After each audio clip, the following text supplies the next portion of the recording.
거기에 대해서 답변, 질문도 좀 해주시고요. 자, 시작하시죠. 자, 손에는 좀 가만히 놔두시고 발표 활동은 잠시 참아주세요. 네. 청대 상한과 원병의 관계에 대해서 발표할 조혜연입니다. 우선 상한론과 원병이 각각 어떤 개념을 가지고 있는지 살펴볼 건데요. 상한론은 한, 즉 차가운 기운이 몸의 겉에서 안으로 옮겨가며 6단계에 걸쳐 심화되는 질병을 설명한 이론 체계입니다. 반면에 원병학은 온, 즉 뜨거운 기운이 인체에 침입하여 발생하는 질병에 대한 이론이고요. 후천적인 열병이나 감염성 질병 등을 설명합니다. 다음으로 공통점과 차이점에 대해서 볼 건데요. 공통점은 상한과 온병 모두 외부 병기에 의한 질병을 다루고 기와 혈의 불균형을 초래해서 혈액순환에 문제를 발생시킵니다.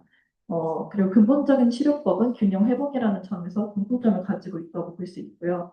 차이점은 병인과 병기가 다르다는 것입니다. 한사가 양을 상하게 하는 것이 상한의 기본 이론이고 열사가 음을 상하게 하는 것이 운병의 기본 이론이기 때문에 이런 점에서 다르고 또한 치료의 중점이 다른데 상하는 진액을 보존하는 것이 중요하고 운병은 진액을 보호해서 음을 보존하는 것이 중요하다고 할 수 있습니다. 그래서 두 학문은 대립적인가 보완적인가라는 질문에 대해서 말을 하자면 우선 대립적인 측면에서는 운병학이 상한론만으로는 치료가 안 되는 부분이 있기 때문에 나온 학문이라고 알고 있습니다. 그래서 상한파는 온병은 상한의 한 종류이고 상한법으로 해야 한다라고 주장하는 반면에 온병파는 온병과 상한은 별개이고 상한법으로 온병을 치료하면 안 된다라고 주장을 합니다. 하지만 보완적인 측면도 있는데요. 상한에서 온병으로 발전한 것이기 때문에 초기 상한에서는 추위에 의한 병으로 시작되지만 치료가 제대로 되지 않거나 병이 오래 지속되면 체내에서 열이 발생하면서 온병으로 발전할 수 있다고 합니다. 그래서 상한의 기온, 즉 한기를 제거하려는 과정에서 과도한 열이 생기고 이것이 온병의 증상으로 변화할 수 있습니다. 또한 온병에서 상한으로 변화할 수도 있는데 온병이 열이 과도하면 몸이 약해지고 그로 인해서 다시 한기가 침투할 수 있는 상태로 전환될 수 있습니다. 어, 그래서 상호 보완적인 치료법이라고 할 수 있는데 상한이나 온병에 대한 치료는 단기적인 치료가 아니라 병의 진행과 변화에 맞춰서 지속적인 치료가 필요합니다. 네, 예시를 하나 들어보자면 온병 후 상한으로 발전한 경우에 온병으로 인해서 과도한 열이 생기면 이후에 상한의 기운을 보충하는 약물을 추가해서 체온을 조절하고 회복을 돕는 치료법이 필요하다고 합니다. 네, 고찰 부분인데요. 현대 한의학에서 변증론치와의 연관성에 대해서 알아보겠습니다. 우선 상한론과 변증론치에 대해서 알아보자면 한증에서 상한론의 치료법을 적용하여 찬 기운을 해소하고 온양하는 방법을 사용합니다. 예를 들면 발열이나 오한, 통증 등의 증상이 있겠고요. 온병학과 변증론치를 보자면 열증에서 온병학을 기반으로 체내 과도한 열을 제거하는 치료법을 사용합니다. 예를 들어서는 고열, 갈증, 발진 등의 증상이 있습니다. 따라서 융합적인 활용으로는 병증 논치에서는 환자의 상태에 맞는 상한론과 온병학을 적절히 결합해서 치료를 하고 또 한증과 열증이 혼합된 환자의 경우 두 치료법을 결합해서 한사와 열사를 동시에 치료할 수 있습니다. 결론은 앞의 내용을 요약하는 건데요. 우선 첫 번째, 상한론은 한이 인체에 침입해서 발생하는 질병에 대한 이론 체계이며, 온병학은 온이 인체에 침입해서 발생하는 질병에 대한 이론 체계입니다. 두 이론 모두 외부 병기에 의한 질병을 다룬다는 것에서 공통점이 있지만, 상한론은 한사, 온병론은 열사가 몸을 상하게 한다는 점에서 차이가 있습니다. 치료 방면에서는 상한론이 진액 보조에 중점을 두는 반면에 온병론은 음을 보존하는 데 집중한다는 차이가 있습니다. 따라서 상한과 온병은 상호 변화할 수 있는 질병이기 때문에 상한론과 온병학은 상호 보완적인 치료법에 활용될 수 있습니다. 참고문은 이러하고요. 네, 감사합니다. 질문, 질문 나눠주세요. 질문 좀 해주시죠. 잘 들었으니까 질문을 좀 누가 좀 해주시죠. 마이크 갖다 주세요. 이건 나한테 주고, 마이크 주시고. 발표 잘 들었고요. 아까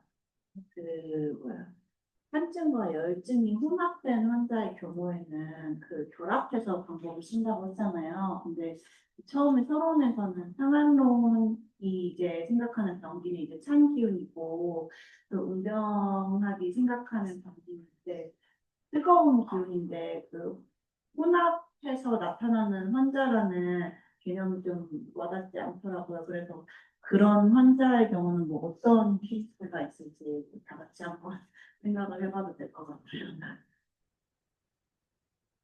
음. 혹시 뭐, 그거에 관련된 이야기 좀 할 수 있을까요? 제가 생각하기로는 PPT에도 약간 있긴 했는데 뭐 한사가 지속돼서 열사가 침입하기 쉬운 환경이 된다든가 아니면 열사가 지속돼서 한기가 또다시 들어온다든가 그런 경우도 포함하고 있지 않을까 생각이 들고요. 다른 의견 있으면 말씀해 주시면 감사하겠습니다. 좀 아닌 것 같은데요. 좀 더 생각을 해보면 어떨까요? 예, 조금 더 생각해보면 좀 다른 게 나올 수 있을 것 같은데. 예. 운영님께서 말씀하신 게 상어가 온병이 혼합되는다 아니면 경우를 보여주고 예언이가 말한 것처럼 약간 비슷한 것 같긴 한데 원래 초기에 하나로 시작했는데 이게 계속 진행되면서 열화되는 경우라서 두 개가 혼합된 경우라고 알고 있고 그래서 이 두 가지 양상이 모두 드러나는 환자라고 알고 있고 이것을 치료하기 위해서 병증곤치를 적용하는데 두 개가 같이 있을 때 조금 더 우세한 병기를 먼저 다스려서 치료를 한다고 합니다. 그리고 이 두 개가 병존할 때 종합법을 적용해서 우리 생실에서 배웠듯이 소시오ፓ이나 그런 걸 사용해서 화해 작용을 한다고 합니다. 예, 수고했어요. 예. 자, 또 다른 사람이 누가 발표 좀 한번 해보실까요? 예. 발표예요? 뭐 질문이에요? 아, 질문? 예. 네, 잘 들었습니다. 병원에서 법이계로 진행된다 했는데, 혹시 그 관계가 어떻게 되는지 알 수 있을까요? 모르겠습니다. 자, 본인은 어떻게, 질문한 사람 어떻게 생각하세요? 그거 좀, 예. 교수님께서 저번에 말씀하셨던 거에 태양이랑 거름복도를 말씀해 주셔서 있는데, 그거 말고 그 양명, 소양, 호음, 해음 정도의 그 단계가 있는데, 그 순서는 정확하게 어떻게 되는지 모르겠어요. 육경이 순서요? 2단계 진행된다 했는데 그 순서가 어떻게 되는지는 자세히 순서는 계속 내가 많이 이야기했잖아요. 태양부터 거름까지. 네, 예. 사이의 순서를 예. 자, 그 사이의 순서. 육경이죠. 상하늘은 육경인데, 그 육경의 순서. 병이 처음 들어오면 어디로 오죠? 마이크 잡으시니까 답변? 예. 네? 상한에서 병이 처음 들어오면 어느 경우로 가요? 태양경? 예, 태양으로 가죠. 그 다음에 어디로 갈까요? 태양 다음에? 누구 했는데? 양명경. 예, 양명경, 그 다음에 소양경, 그 다음에 경. 태음경, 그 다음 소음경. 소음경, 거름경. 알았죠? 그런 순서로 가요. 그러니까 그게 일반적인 순서지 절대적인 건 아니에요. 사람에 따라서 어떤 경우는 태양을 안 거치고 바로 양명으로 와요. 양명으로 오면 양명경, 조경하면 위경이 어때요? 몸 앞으로 흘러가고 있거든요. 몸 앞으로 흘러가면서 양명, 위경이 있는 부위가 열이 나고 양명이다 보니까 열이 심해져요. 그러니까 상한병에서도 오한 발열이 없이 바로 고열로 시작되는 병이 있어요. 그럼 이거 고열로 시작되니까 이거 온병 아니냐? 할 수도 있는데 이것이 상한이냐 온병이냐는 좀 구분할 필요는 있죠. 근데 치료하는 입장에서 약을 쓰는 입장에서는 그게 상한이든 온병이든 관련이 있을까요? 한약으로? 양약은 관련이 있을 수 있겠죠.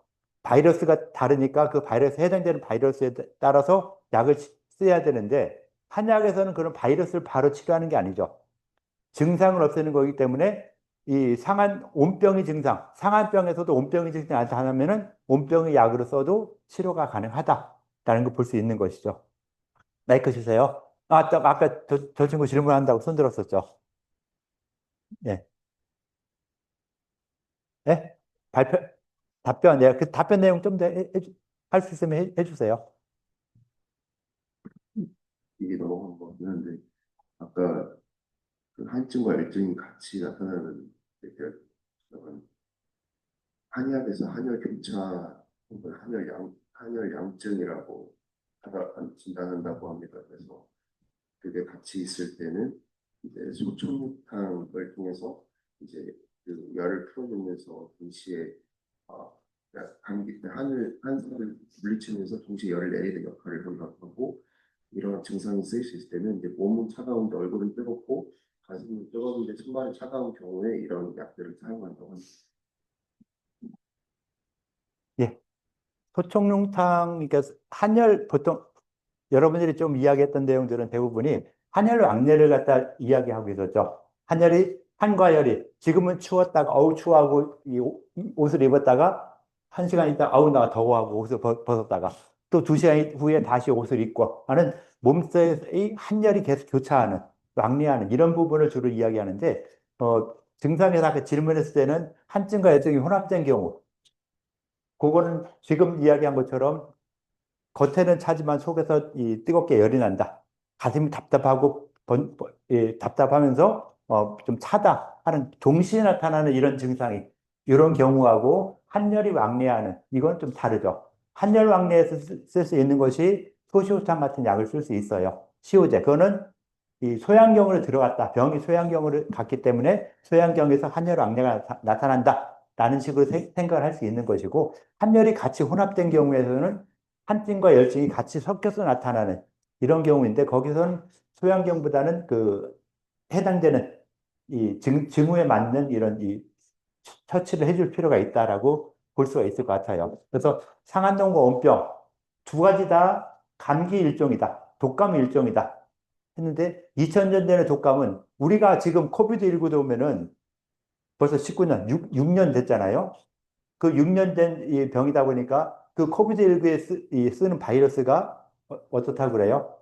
변이됐다 그러죠. 지금 코로나 걸린 사람들은 이 코비드19 그때 바이러스가 아니에요. 이 변이된 바이러스이기 때문에 증상도 약간 다르고 다 달라지죠. 그래서 이 증상, 그러니까 바이러스도 이 바이러스가 살려고 하다 보니까 계속 변이를 이루는데 상한론 시대 2000년 전에는 그냥 우리가 지금 볼 때 그냥 독감 정도 그냥 좀 며칠 앓고 나면 날 수 있는 이런 정도였는데 그 당시 2000년 전의 사람들한테는 그게 많은 사람들을 죽였죠. 여기 이 인원이다면 이 인원의 3분의 2가 죽었어요. 그 상한에 의해서. 굉장히 치사율이 높은 거였죠. 그러니까 그런데 지금 우리한테 그 상한병이 왔을 때는 우리는 나름대로 그 면역력이 생겼기 때문에 그냥 몇 명 좀 앓고서는 아우 몸살 심해 하고서는 지나갈 수 있는 정도로 된 거죠. 지금 코비드19도 19년도에 굉장히 이 많은 사람들 치사율이 높았는데 그것이 또 몇 년 지나서는 그 코비드19 자체로는 병이 별거 아니야. 아니 좀 앓으면 넘어가는데 죽는 사람도 없는데 하는 식으로 넘어가겠죠. 그러면서 지금 또 뭐 새로 생겨나는 이런 변이된 바이러스, 이건 좀 위험하다라고 이야기하고 있는 이런 경우들이 생겨날 수 있는 것이라 볼 수 있겠죠. 그래서 일단 이렇게 간단히 발표를 했고요. 또 다음 누구 한번 발표를 좀 하실까요? 또 내가 지목을 해야 돼요. 내가 지목하는 게 아니에요. 인공지능이 얘가 지목하는 것이지.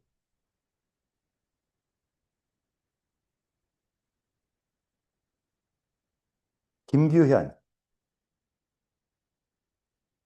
김규현 없어요? 네, 나오세요.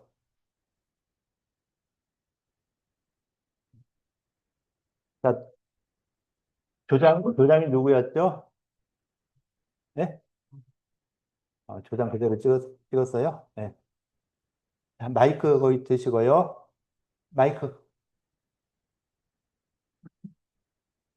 자, 뭐 거의 같은 내용으로 언급이 되겠죠? 예? 내가 넘겨줄게요. 그래도 되겠죠? 예. 자, 일단은 발표할 테니까 잘 들어주시고, 같은 내용은 하지 마시고, 발표했던 내용에서 좀 다른 내용만, 특이한 것만 간단히 발표하도록 하죠. 저는 예. 성대 상한과 운병의 관계에 대해서 발표를 하도록 하겠습니다. 먼저 서론에서는 상한론과 운병학의 청대의학에서의 중요성에 대해서 발표를 할 건데, 상한과 운병은 둘 다 변중론치 체계 확립에 핵심적인 역할을 했다고 볼 수 있습니다. 그래서 상한론은 외관병을 육경 검증에 따라 체계적으로 진단하고 청대 이후의 다양한疾병에 대해서 해석을 했다고 볼 수 있고요. 그리고 운병학은 열성 전염병의 급증에 대응하기 위해 발전했다고 볼 수 있습니다.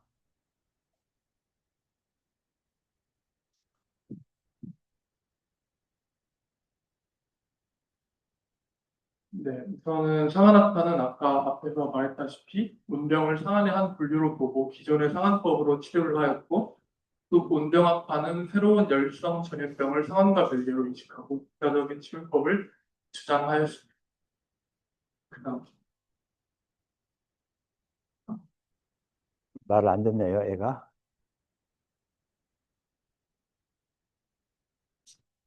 예.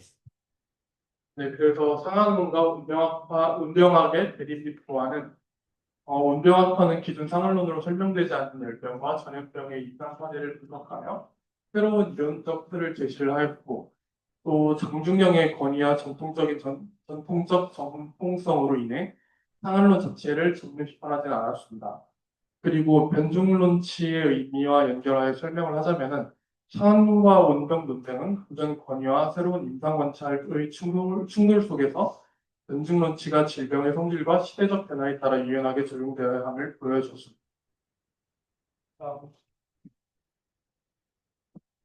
네, 그리고 그 차례에서는 표면적으로는 대립처럼 보였으나 실제로는 기후 지역적 차이와 시대적 필요 속에서 서로 보완하며 임상 영역을 확장했다고 볼 수 있습니다.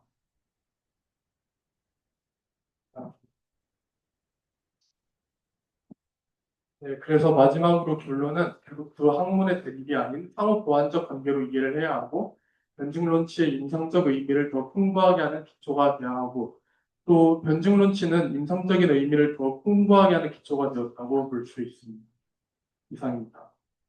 예, 질문도 받아주시고요. 질문 있습니다. 네, 마이크 갖다 주세요.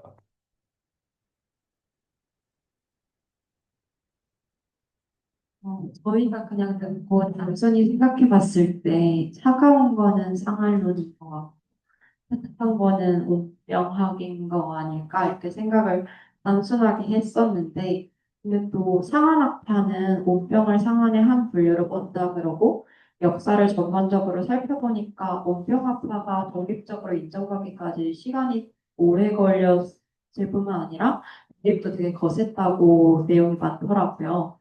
그래서 상한학파가 온병을 상한의 한 분류로 본 논리가 어떤 느낌인 건지 어, 궁금합니다. 잘 모르겠는데 저희 조원들 좀 도와주실 수 있나요? 네, 같이 한번 또 다른 사람들도 같은 내용을 이야기했었으니까 한번 이야기할 수 있는 사람들 한번 이야기 좀 해줘 보시죠. 같은 주에서 좀 도와주시고, 예, 대신 말을 해주니까요. 예. 상한학파가 운병도 상한의 일종으로 본 논리는 어, 그 외감성 열성 질환도 한사에 의한 걸로 것인데, 예를 들어서 그 온병이 봄철에 발생하는 것은 겨울에 한사가 인체에 대해서 잠복해 있다가 봄에 따뜻한 기운을 만나면 한사가 열로 변해서 나타나는 것이라고 주장을 했습니다. 그래서 이런 것들을 복한 혹은 복기라고 했다고 합니다. 그래서 온병은 겉보기에는 열성 질환인데 그 근원이 원래 그 몸 안에서 잠복해 있던 한사에 의한 것이라고 해서 온병 상한의 일종이라고 봤습니다. 예, 이렇게 이야기를 해줬고요. 뭔 얘기인지 모르겠지만 하여튼 그렇게 이야기를 했어요. 네, 또, 뭐, 다른 이야기 또 하실 분 있을까요? 자, 그럼 잠깐 나와서요. 자, 우리가 요 자료를 만들었잖아요. 이 자료를 어떻게 만들었나를 한번 좀 전체적으로 설명을 좀 해주시겠어요? 예, 이 서론본론 이 문서를 만들었잖아요. 어떤 과정을 통해서 어떻게 만들었다. 이런 거를 솔직하게 한번 이야기해 주시죠. 우선은 아침에 올라온 과제들을 직접 다 조원들이 조합을 해가지고 그 내용을 기반으로 GPT를 돌려서 발표 자료를 만들었습니다. 예, GPT를 돌린 거는 나도 아는데, 그럼 GPT한테 어떤 질문을 어떻게 했냐? 이게 더 중요하죠. 그래서 그 나온 답변을 어떻게 요약하고 처리했냐? 그 부분을 좀 이야기해 달라는 거죠. 자, GPT 돌린 건 다 알아요. 그죠? 예. 솔직하게 기억이 나지 않습니다. 그럼 그 자료 볼 수 있을까요? GPT 자료를 컴퓨터로 한번 보면 볼 수 있을까요? 그 컴퓨터 화면 보이게 한번 해볼게요. 그렇게 할까요? 뭐 보면 좋을 것 같아요. 그 혹시 컴퓨터 몇 번이죠? 번호가? 컴퓨터 한번 앞에 번호 나와 있죠? 앞에. 앞 사람이 한번 봐주세요. 컴퓨터 사용하면서 앞에 번호 있잖아요, 여기. 24번 가서 그럼 같이 조작을 좀 해주세요. 24, 예? 예, 24번 열면은 조작되면 할 수 있을 것 같아요? 이야기 해줄 수 있을 것 같아요? 아, 해놓고서 아니라고 하면 어떻게 이 사람아.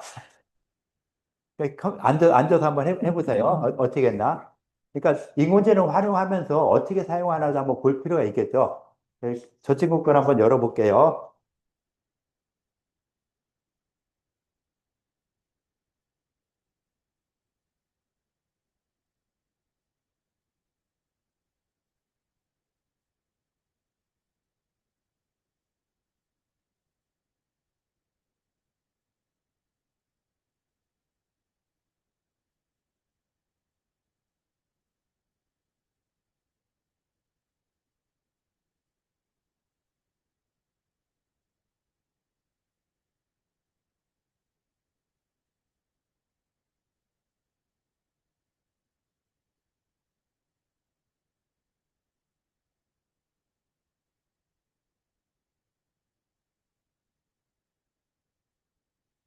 안 나왔죠? 아직.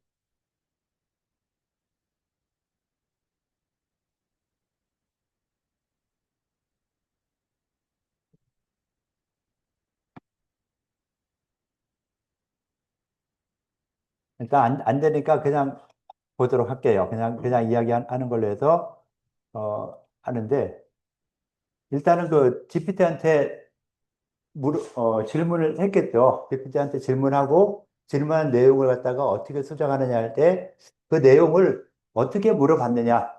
굉장히 중요한 부분이 되겠죠. 어떤 질문을 어떻게 냈냐가 굉장히 중요해요. 그리고 거기에 따라서 서론, 본론, 고찰, 결론까지도 다 만들어내는 거. GPT한테 다 할 수 있잖아요. 그죠? 인공지능이 다 할 수 있는데, 했는데 각 조별로 나온 답변들이 다 다르죠. 그러면서 그냥 무조건 GPT한테 처음부터 시키는 게 아니라 우리가 썼던 답안, 퀴즈에 썼던 답안을 갖다가 다 주고서는 이걸 가지고 서론, 본론, 고찰, 결론으로 만들어라 하면은 훨씬 더 우리 내용이 들어가게 해서 만들 수 있겠죠. 우리가 썼던 내용을 종합해서 만들 수 있게 되는 것이죠. 그래서 그냥 무조건 그냥 하는 것보다도 내용을 주고서는 이걸 정리하고 이걸 논문 형식으로 만들어라 하면은 훨씬 더 정확하게 줄 수 있어요. 그래서 그런 식으로 좀 더 주시면 좋을 것 같고요. 시간 때문에 우리 지금 이 문서에서 이 발표 문서 있었죠? 우리 수업 시간에 발표하는 거. 발표 기록지 있죠? 자, 여기 한번 들어가 보세요. 자, 수업 중 구글 문서 여기 찾으시면은 여기 발표 기록 나오죠? 자, 발표 기록에서 오늘 3주차에다가 오늘 나온 사람들은 다, 발표한 걸로 좀 해주세요. 자, 지금 6명 빠졌으니까 6명 빼고 다 3주차에다가 체크하시면 되겠죠? 강현정, 예, 이렇게 클릭하면 돼요. 권우현, 예, 본인들이 이렇게 클릭해 주세요. 자, 클릭해 주면서